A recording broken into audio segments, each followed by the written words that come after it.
Hello friends, welcome to my channel. I hope you all are doing good.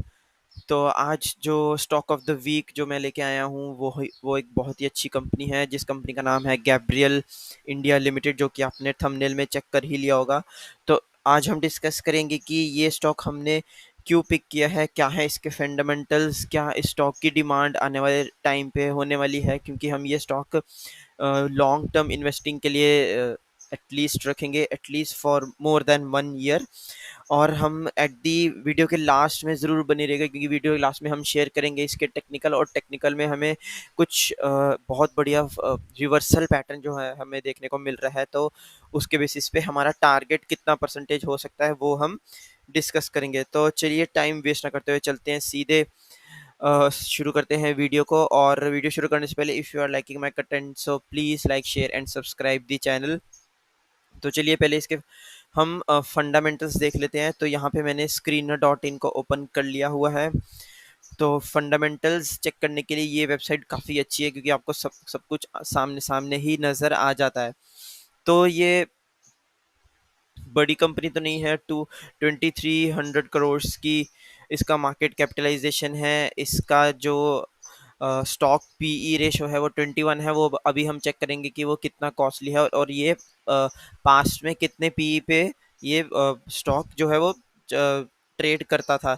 तो हम देखते हैं कि ये कंपनी करती क्या है। एक्चुअली ये कंपनी जो है वो 1961 से एक्टिव है, और इनका जो मेन प्रोडक्ट्स है वो है shock absorber, then strut front forks and other. तो ये बेसिकली जो व्हीकल्स में हमारे सस्पेंशंस वगैरह लगते हैं उसकी मैन्युफैक्चरिंग कंपनी है। और इनका जो है manufacturing is over 300 models ride of control products. तो इनका यहाँ पे इन्होंने बहुत अच्छा एक ये मुझे इनका विजन भी जो है वो 2025 तक टॉप 5 कंपनीज में आने का है। तो जब हम एक विजन लेके, पर्पस लेके चलते हैं, तो हमारे सक्सेसफुल होने के चांसेस बहुत हाई होते हैं। बहुत सारे लोगों को आपने देखा होगा कि जो लोग विजन के साथ जो नए काम कर रहे हैं, या फिर सिर्फ काम कर रहे हैं बट कुछ पर्पस नहीं है, तो उसमें लाइफ में सक्सेस मिलना इतना इजी नहीं रहता है।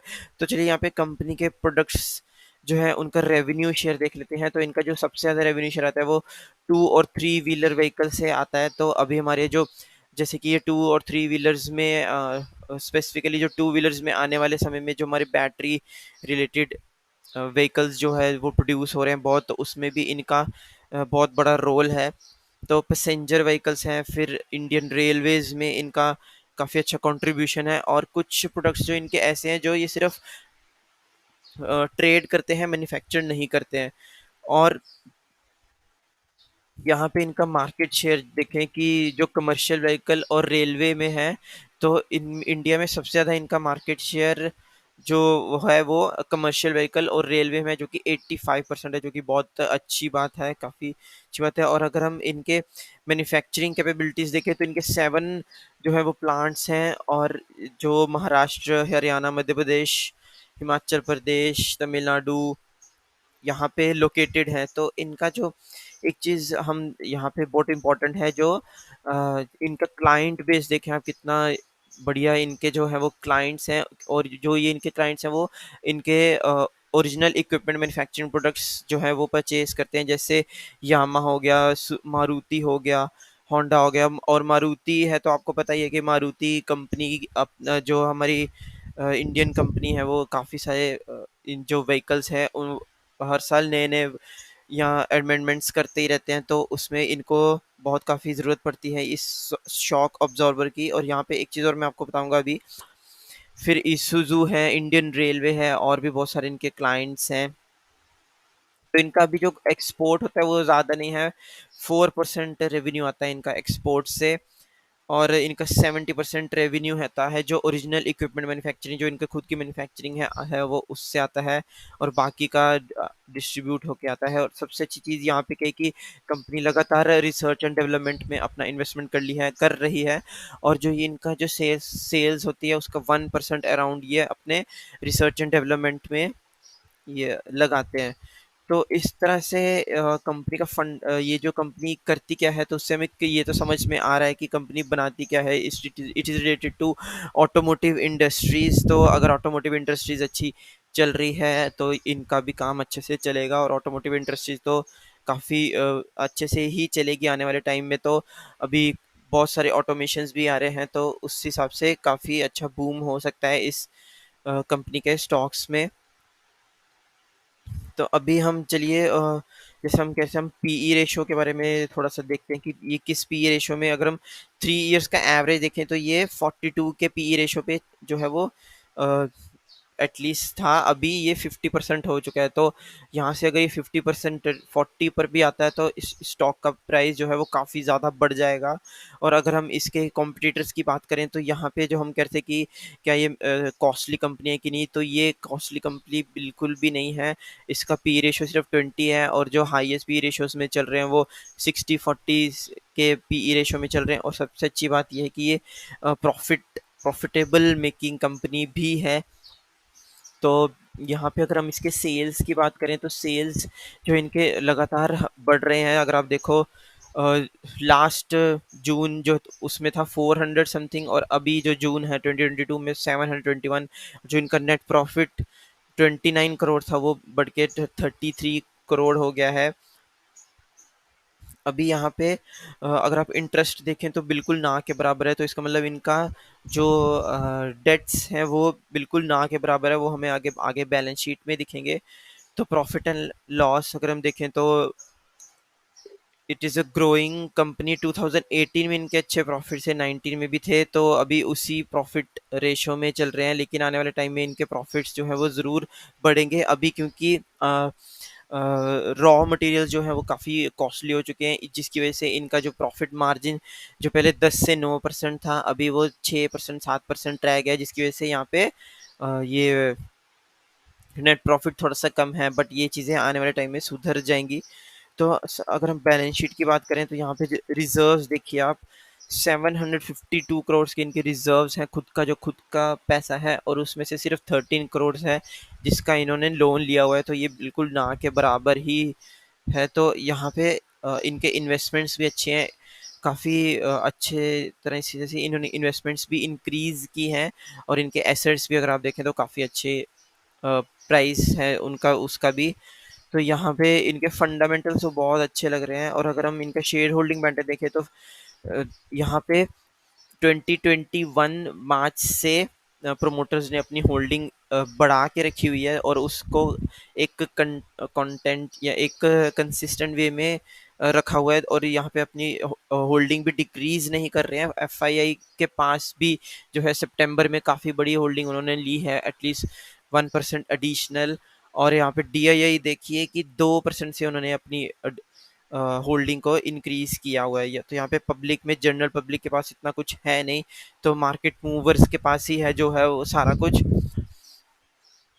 तो अभी हम चेक करते हैं कि क्या इस टाइप ऑफ स्टॉक की डिमांड आने वाले फ्यूचर में हो सकती है कि नहीं। तो यहाँ पे देखें, एक ये रिसेंट जो न्यूज़ है वो 2 अगस्त की, तो उसमें क्या लिखा है, according to comprehensive research report by market research future analysis automotive shock absorber market analysis by type, vehicle type, passenger and commercial sales channel, OEM means original equipment manufacturer and aftermarket, and region forecast till 2030.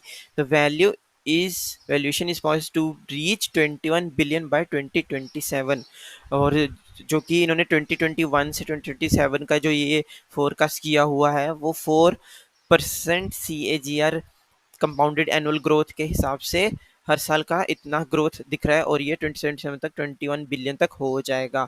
अभी यहाँ पे देखिए, हम automotive shock absorber market report में हमें क्या दिख रहा है कि यहाँ पे इन्होंने यही चीज़ बताई हुई है 2021 से 27। और की वेंडर्स देखिए आप, सबसे इंपॉर्टेंट की वेंडर्स कौन कौन से हैं, जिसमें कि एक गैब्रियल इंडिया का नाम भी आता है, इंडियन जो कंपनी है। और इनका इस कंपनी का जो है वो मेन मोटो भी यही है कि इनको टॉप 5 कंपनी में आना है। तो ये बहुत ही अच्छी बात है अपने आप में कि एक कॉन्फिडेंस होना। और यहाँ पे मुझे कुछ और चीज़ें भी दिखी थी यहाँ पे।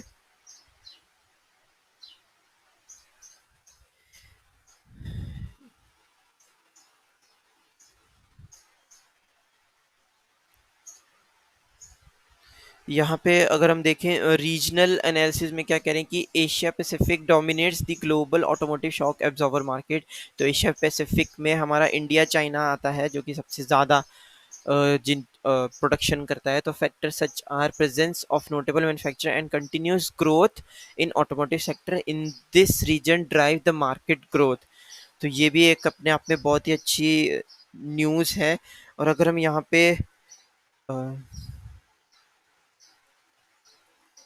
डोमिनेंट जो है वो हम प्लेयर्स की बात करें तो यहाँ पे जो डोमिनेंट प्लेयर्स हैं इस इंडस्ट्री में उसमें भी गैब्रियल का नाम आता है। तो इस कंपनी का एक तो यहाँ पे हमें साफ साफ नज़र आ रहा है कि इस कंपनी के जो मैन्युफैक्चरिंग है वो काफ़ी ज़्यादा है, क्योंकि इनके 7 प्लांट्स हैं ऑल ओवर इंडिया और एक्सपोर्ट भी हो रहा है। तो मुझे लग रहा है कि आने वाले टाइम में इनके एक्सपोर्ट और बढ़ेंगे।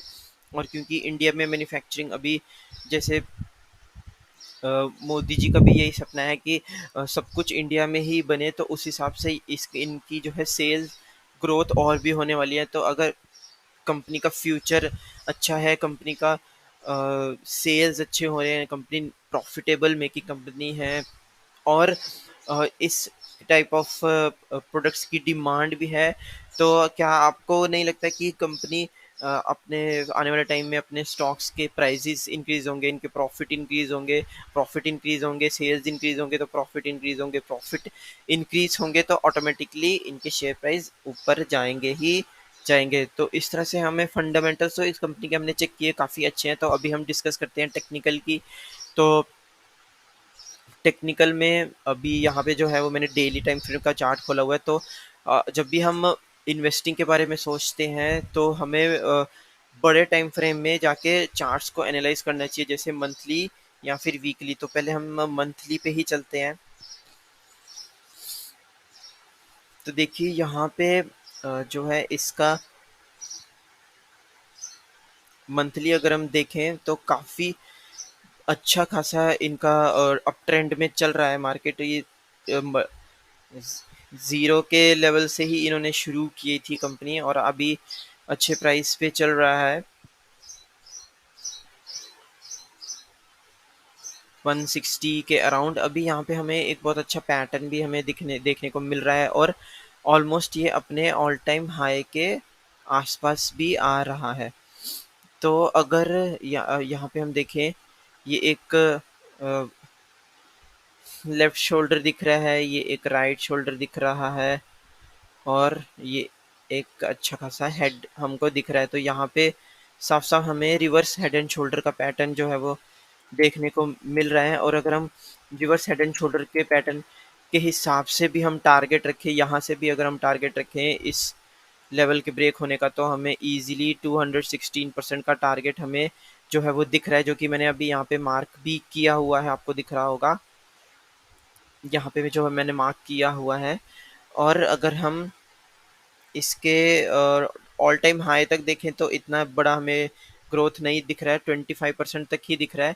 बट क्योंकि ये हम शॉर्ट टर्म के लिए नहीं लॉन्ग टर्म के लिए देख रहे हैं, तो 200% ये एक 2 टाइम्स जो है वो आपका शेयर प्राइस इन्वेस्टमेंट हो जाएगा। तो इस 2 साल को दो 200% को अचीव होने में अगर 2 साल भी लग जाते हैं, मैं तो कहता हूँ 3 साल 4 साल भी लग जाते हैं, तो आपका CAGR 50% के अराउंड निकलेगा, जो कि साल का 50% बनाना इज़ नॉट अ जोक। तो यहाँ पे अगर आपको वीकली में देखोगे तो और अच्छे से समझ आ रहा होगा कि ये किस तरह से reverse head and shoulder pattern बना रहा है। और ये अपना ब्रेकआउट, सबसे अच्छी चीज़ है जो मैं वीडियो ये पहले बना रहा हूँ कि ये ब्रेकआउट देने को भी रेडी है। अभी ब्रेकआउट दिया नहीं है तो देने को भी रेडी है। तो हम यहाँ पे एक बारी मैं आपको डेली का चार्ट भी दिखा देता हूँ। तो जो रेजिस्टेंस लेवल है वो हमारा यही है, 161 से 174। लेकिन ये रेजिस्टेंस बहुत ही जल्दी ब्रेक भी हो जाएगा। और अगर आप डेली के चार्ट में भी देखो तो यहाँ पे एक आपको फ्रेश बाइंग भी देखने को मिलेगी। इस लेवल पे एक फ्रेश बाइंग भी आई हुई है। तो अगर ये स्टॉक इस 162 के ऊपर ट्रेड करना शुरू करता है तो हम